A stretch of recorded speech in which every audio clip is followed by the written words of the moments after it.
Hello everyone. Today is the 20th day of Leetcode 75 challenge. Let's begin with the 20th question. Question number 649. Dota2 Senate. The level of the problem is medium. I will request you to read the question beforehand as I will deep dive into the PPT and explain it in simpler way. So you are given a string Senate consisting of R and D. Fine. The R represents a senator from the Radiant party and D represents a senator from the Diet party. Fine. That's all. Now, the string represents the initial order of senators. The voting process happens in rounds, and each senator acts in turn from left to right in the string. Fine. Like if they have R, D, R, D, D, D, so it will be going from left to right. And they are saying that the process happens in rounds. So this means that after D is done, we will get back to the previous one, right? It's in a circular manner. In each round, a senator could do what? He has the right to ban a senator from the opposing party, like R can ban D, okay, preventing them from acting in the current and future rounds. So if R bans D, he won't be able to do anything in the further rounds. Or announce victory if all remaining senators are from their party. For example, if all R's are only left right in the string, then they can announce their victory. Senators who have been banned are skipped in future rounds. Fine. Each senator is smart and will always act in the best interest of their own party. Okay, means they both will be playing optimally. This process continues until one party remains. Great. The question is pretty straightforward. Like we would be given some in a string, we will be given some characters R and D, and those are the ruling parties which are Radiant and Dire. And this party can ban B, right? Or they can announce whether they have won. Okay, and they play optimally. Like R will be banning the one which is more optimal to ban, right? The opposition party. So you'll understand about that. And yeah, this is all about the question. And we moved ahead, and when we reach at the end, we will move back to the front, right? As they said, it goes in a rounded manner until and unless all the, uh, you know, any of one of the party gets completely removed. The constraints are n stands for length of the Senate, and n stands for 1 to 10 to the power 4. And Senate of I is either R or D. Fine. I hope you understood the problem explanation and the constraints. Now let's move to the next slide. Now let's understand the input output explanation. So you have been given R, D, right? Now output is radian because this ruling party starts first, right? Because we go from left to right. So this bans D from doing anything. So we have just remained with R. So R becomes the output. And here also similarly R, D, D, right? We start from left to right. R bans D, which is optimal situation, right? So this gets banned. So we remain with these two parties. Then we move ahead. Now D can come to the front, right? It goes in a circular manner, if you remember. So this gets banned by D. So we remain with the D in the string, and therefore the diode is our output, right? The input output of the explanation is pretty straightforward and simple. Okay. Now let's move to the next slide. To understand what problem is asking, we should build up an intuition to the problem. Fine. So imagine you have two teams, Radiant R and Dire D. Okay. Or we could imagine a situation, or we have just taken the actual situation which is given in the question right here. Okay. So now each senator takes turns, right? Eliminating the nearest opponent from the opposite end. Fine. Once the senator is eliminated, they can't act in the future rounds. The process runs in a circular manner. So after the last senator, it loops back to the first one. Correct? The job is to track which team wins based on successfully eliminates all the members of the team. Great. This is a scenario taken from the question itself, and I have made the wordings much easier for you to understand. Right now, I think you have understood it much clearly. Now let's understand the goal. Okay, what is the goal of the question? So what we are allowed to do. We are allowed to suppress a ban a senator. Let's write some values here. R D R R right, and D. Just write down some value, random values from the opponent team, and it does not necessarily have to be the adjacent one. It could be the nearest available opponent. Fine. From this, we understand that it is not necessary that the R will always remove the adjacent one. It could be the nearest one. For example, if this is the R, the nearest one is for this R is D, right? So that's the thing. If we have to do this until one party loses completely, which means that, for example, if we have completed this one iteration, there could be some values remain from R and D, right? But they are asking us that only one party should be leaving at the end. For that, we have to go again back to the front, right? So it basically becomes a circular process. That's what, which means the process goes in a circular manner. Okay, that's the thing. We understood the two, you could say, goals of the problem. Now the third is, since they play optimally, each senator tries to ban the nearest available opponent to survive and protect their team. Now, since they play optimally, they will always try to remove the nearest one, right? This R won't be thinking that I will remove this D, right? If he removes this D, there could be a situation that this D removes this R, and something like this. Let's take a example, just a random example. Like if it takes and removes this D, right? We're left with this, correct? And this removes this D, okay? This R, sorry. We're left with this, and this R removes this D. So this D removes this R at the end, correct? So D wins. But if what if RD, RD, RD, D. If this R has removed this D and this R would have removed this D, this R would have removed this D, we would have been left with R, R, and D, right? And this D might have removed this R, that's fine. Then we have removed, we're left with RRD, but this R in the second turn can remove this D, right? So the R wins in this case when they played optimally, correct? Here they played inoptimally or not efficiently. That's why we got D as the winner here, but here we got the R as we played optimally, right? That's the thing. So we understood this part, right? Okay. So we understand our goal. We understood three things from our goal. Now let's move to the next thing. Now let's try visualizing the process. Okay. Imagine for each senator R&D, we try to go and ban one opponent. Okay. Let's write somewhere.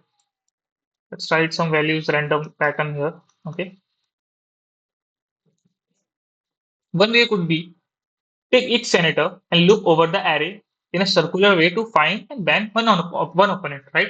Like if you take this R and you thought of iterating the array, right? And you got one D. For example, we didn't had any D here. For example, we had R only. So you might have no iterated till here and you got this value, correct? And if some values might have been here, just we are just taking a situation to understand the thing, right? We have removed this R, right? But then you have to come back, right? So which means you have to run a loop which goes in a modded manner. It goes like I mod n, right? If I is n divided by n gives me the remainder as 0, right? So it will go back to the front again. This is the way we iterate in a circular for loop, right? So this would be a lengthy part to do. This will definitely give us a solution, but this will be a lengthy part to do, right? And it will be kind of inefficient in the worst case solution. Uh, so yeah, that's the thing. Let's understand one more thing. If you are doing a circular array, you do I mod n, right? Because when I reaches n, n divided by n gives me 0 as the remainder, right? And supposedly, if it is 3 divided by 6, it gives me what? 6 0 by 6, 600 gives me 3. So we keep on circulating the array, fine. But this is a lengthy and inefficient, right? What if now let's take another build up solution for it. So yeah, if you want to do with the circular for loop one, you can do. It's pretty easy. Just you have to iterate over the for loop again and again and number of times. So that becomes kind of a hectic part. Okay. Now let's take another thinking or another approach for it. What if we just stored their position from the start? Okay. What if like if you have some value like R D R R then D D, right? And what if we have stored,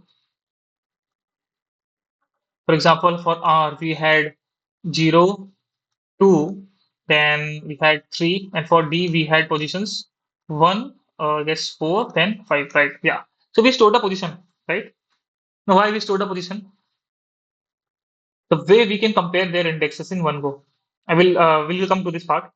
The senator who appears earlier bans the other, right? According to the logic, if R is appearing before D, he will of course ban this D, right? Because this is how they play optimally as we understood in the 1.3 point number. and whoever wins should be added back to the end. Why? Let me tell you. For example, we're just taking a situation. There is R, R, D, D, R. Let me write here R, D again, and just return some random values. Fine. So if, for example, if R removes this D or bans this D, right? We are left with R here, and then this continues. Correct? Let me remove it and write it again. So that D gets removed, so R comes here. Eventually, R comes here, but there could we cannot remove this R, right? Because somewhere in the future, while we are at this end and we see that okay, this D is left, so we can easily remove this R or ban this R. So for that purpose, we try to store this R again, right? We cannot remove that R. Please keep that in mind. Please try to understand that. We cannot remove that R, right? That's why what we do, we store the indexes in two different structures or arrays, you could say. Yeah, we can do that. And how this helps us is that, let me tell you, if you have this way, then you could compare these two indexes. Now 0 is smaller than 1, which means that R came before D, right? Which is R can ban D, correct? If R bans D, D cannot be utilized further, so D gets removed, right? D gets removed. But this zeroth index R which you took, you have to push it to the back. Why? Because there could be a situation in the future, let me repeat it again, the D is left in the end, and suppose we have removed this R and there is another D, just for an example. If this there are these two Ds and this R removed this D and you thought of removing both, right? Then in the coming future, this D could have been removed R, right? But since you have removed this R, this total logic becomes illogical kind of a stuff, right? So for that, if this R removes D, we store the R here only, so that when we come to this D, we could, ban this R, right? Right? That is why we try to push it back to the, data structure, so that in the coming future they can remove it, right? That's the thing. So yeah, this is the three things we try to understood.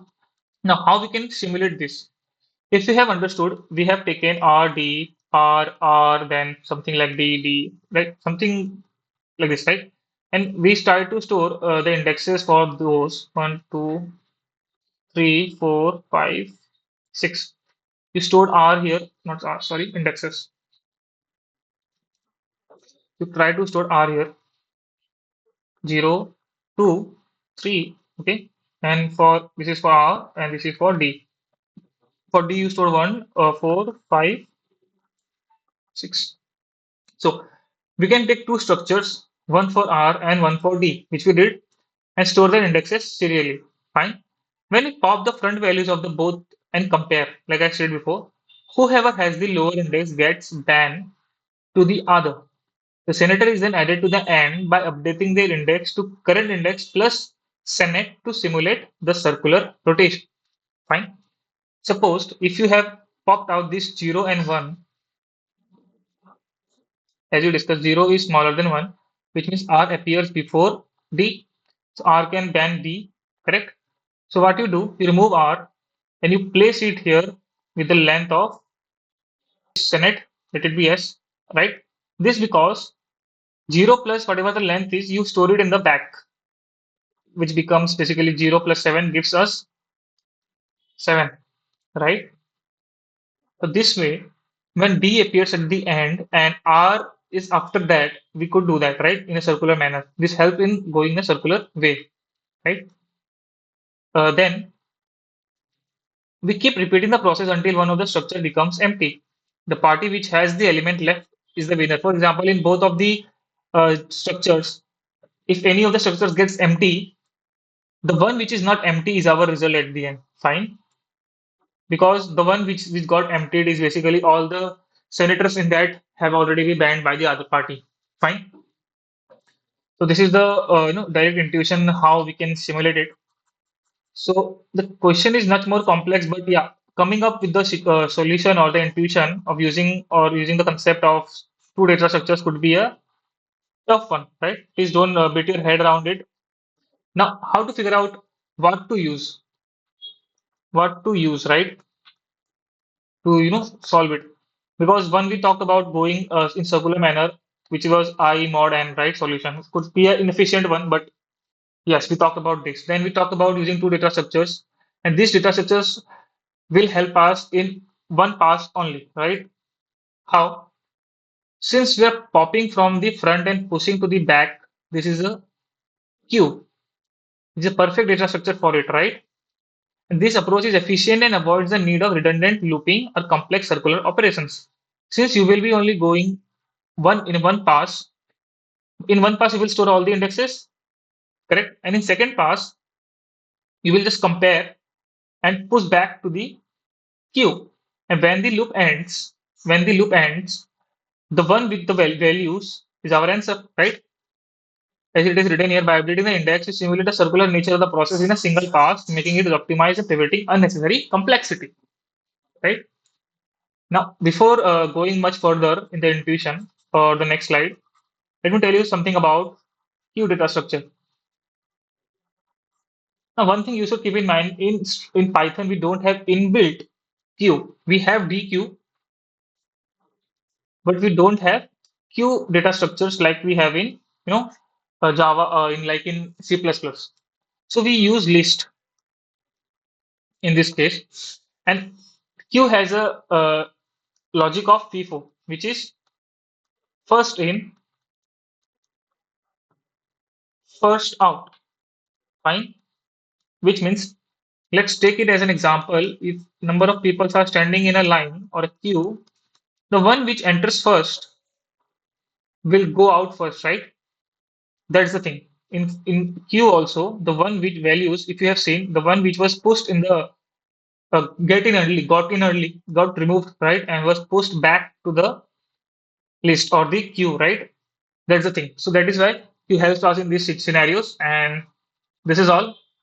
So yeah, I hope you understood how we are using queue data structure to store the indexes, and comparing the stuff to it so that we could get the result at the end. Now let's move to the next slide. Now, since we got the intuition of the problem, let's look into the approach how we're going to solve it.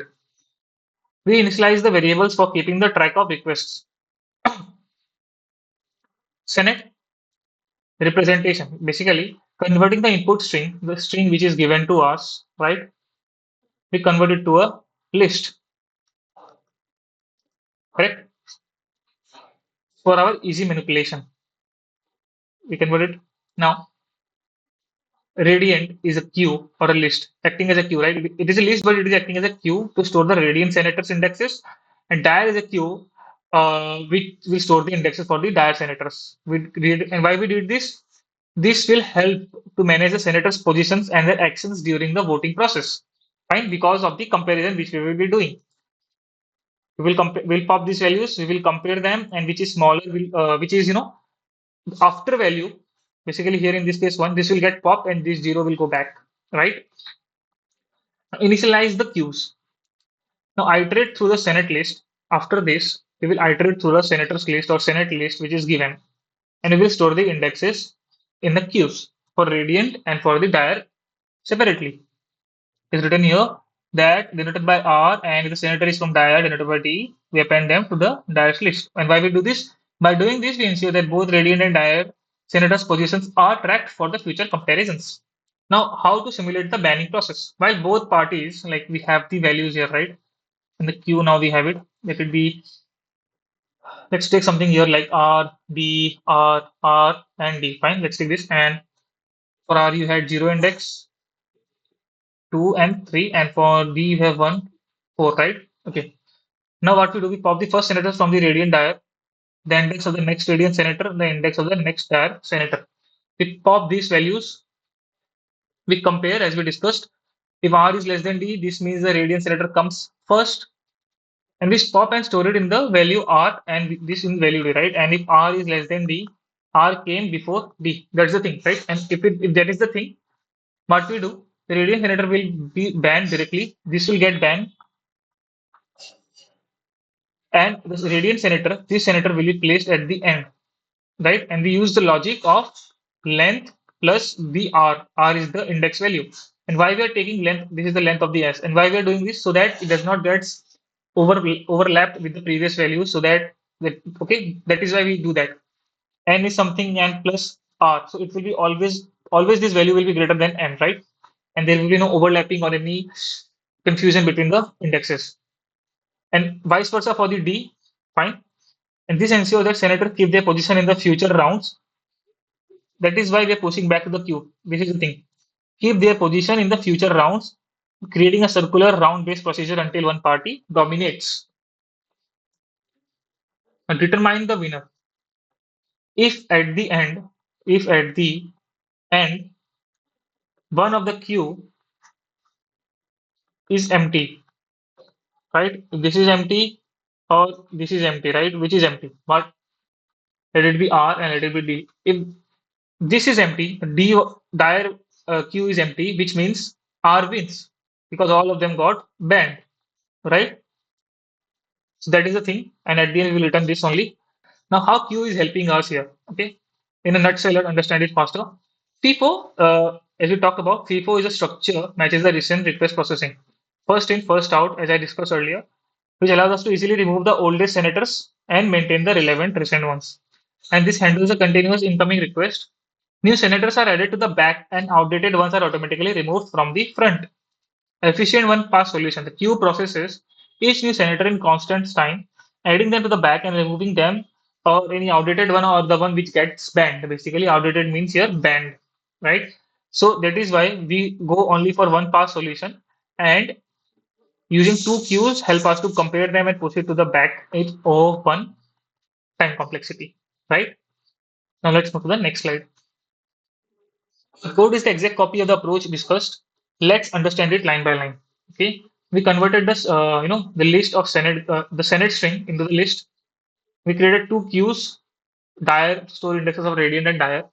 We iterated using enumerate function in Python, which basically gives us the I means index and C means the character. Okay, so we appended the index in both according to their, if it is equals to R, then radiant, else it is dire D, right? Now we take the first values or the pop the front values from the queue in D and R respectively.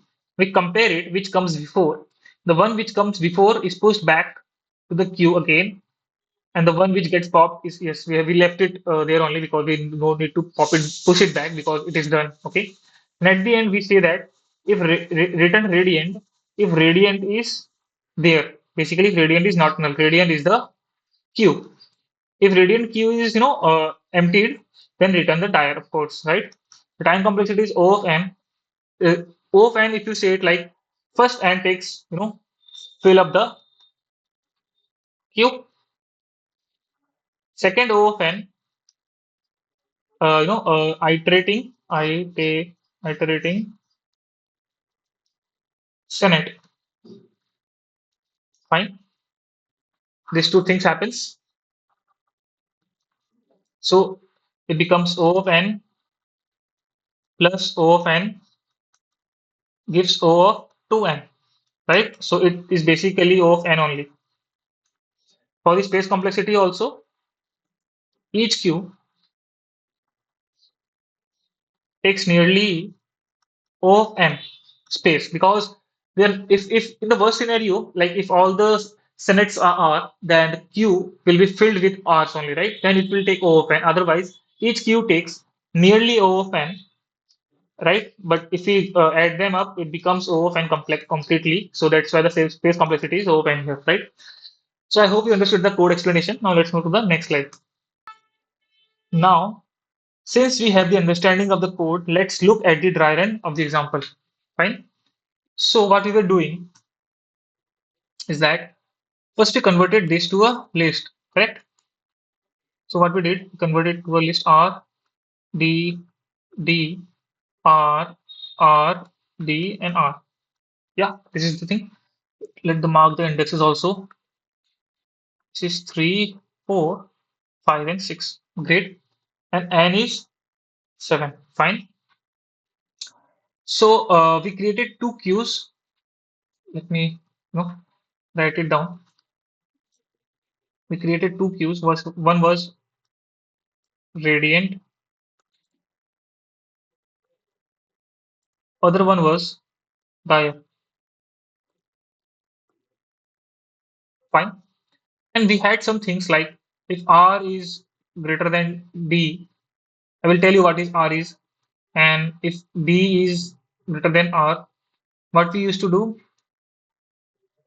if R is greater than D, right? Which means that D is before R. So we used to push it back to the queue, which was R plus length of Senate, or as we have taken N already, so we'll write N here.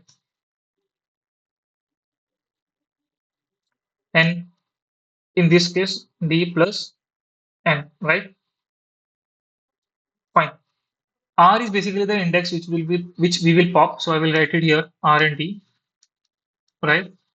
R and D are basically radiant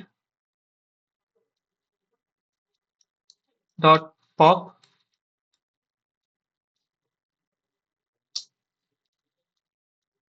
and this was dire dot pop. This basically these two takes the front values for the both the queues, right? Which is pop, right? Front values. So let me write it again.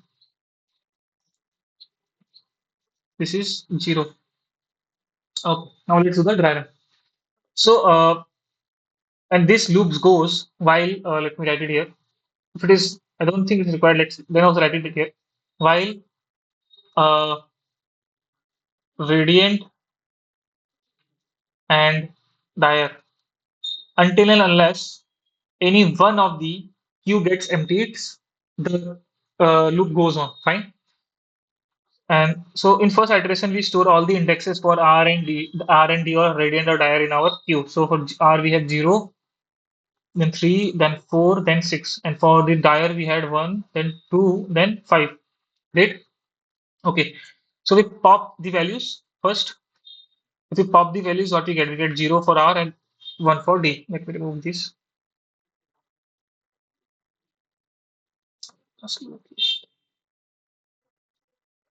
Okay.